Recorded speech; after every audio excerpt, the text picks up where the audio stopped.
আসসালামু আলাইকুম, সবাই কেমন আছেন? আশা করি ভালো আছেন। আজকের রেসিপিটা একটু অন্যরকম। আজকে আমি রান্না করব গ্রিল চিকেন ঘরে থাকা উপকরণ দিয়ে। তো আর কিছু একটু বাইরেরও লাগবে, যেমন দই, টক দই সবসময় থাকে না, এটা কিনতে হয়। আর টমেটো সস এগুলো। আর এখানে আমি দেখতেই পাচ্ছেন একটা বাটির মধ্যে দই, তারপর এটা হচ্ছে রসুন বাটা। দেন আমি এখানে মরিচের গুঁড়ো অ্যাড করব। অবশ্য অল্প দেওয়া হয়েছে, আমি যেহেতু ঝাল কম খাই, আমি, আমার বাচ্চা, আমার হাজব্যান্ড, যার যেরকম পছন্দ সেই অনুযায়ী ঝাল বাড়ায় কমায় নিতে পারেন আপনারা। আর টেস্ট অনুযায়ী লবণ, তারপরে একটুখানি হলুদ দিলাম, এটা না দিলেও চলবে। তারপরে ধনিয়া গুঁড়ো, আর ধনিয়া গুঁড়োর পর দিলাম জিরার গুঁড়া, তারপর একটু গোলমরিচের গুঁড়ো,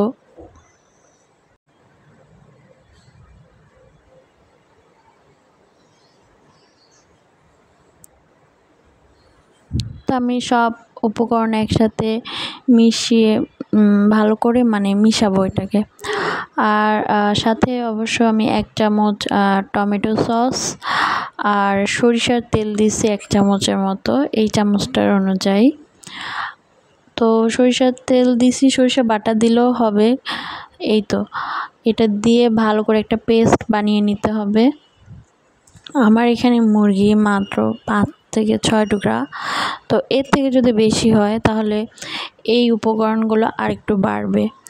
যেহেতু আমি 5 থেকে 6 টুকরার মতো মাংস নিয়ে করতেছি, তাই এইটাই ইনাফ। তো এই তো পেস্টটা ভালো করে তৈরি করে নিতেছি।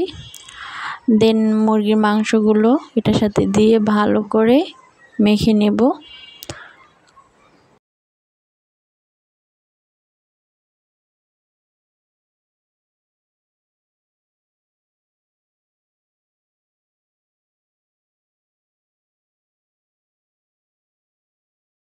মাখিয়ে নেওয়া শেষে আমি পেঁয়াজের পেস্টটা দিতেছি। এখানে পেঁয়াজটা আমি মাঝারি সাইজের নিয়েছি। তো ওই তো বললাম না, আমি পেঁয়াজ বাটাটা দিতে ভুলে গেছিলাম, পরে আমার মনে পড়ছে যে পেঁয়াজ বাটাটা দিতে হবে, তো এই জন্য লাস্টে দেওয়া। এটা প্রথমেই আর কি একসাথে সব যায়। তো জিনিসটা মাখা হয়ে গেলে আমি এটাকে আধা ঘন্টার মতো রেস্টে রাখবো।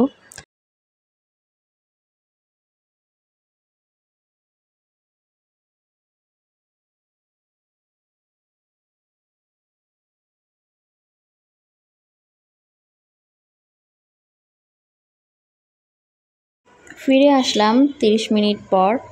তো দেখতেই পাচ্ছেন আমার এটা ভালো করে আমি মেরিনেট করে রাখছিলাম 30 মিনিটের জন্য।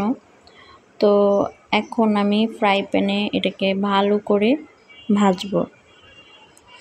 তো তেলটা ভালো করে গরম করে দেন একটা একটা করে টুকরোগুলো এই তেলের মধ্যে ছেড়ে দেব।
তো চিকেনগুলো ভাজা হয়ে গেছে, আর আমি লাস্টে কী করলাম, অল্প কিছু পেঁয়াজ দিয়ে এটাকে আর একটু ভাজলাম।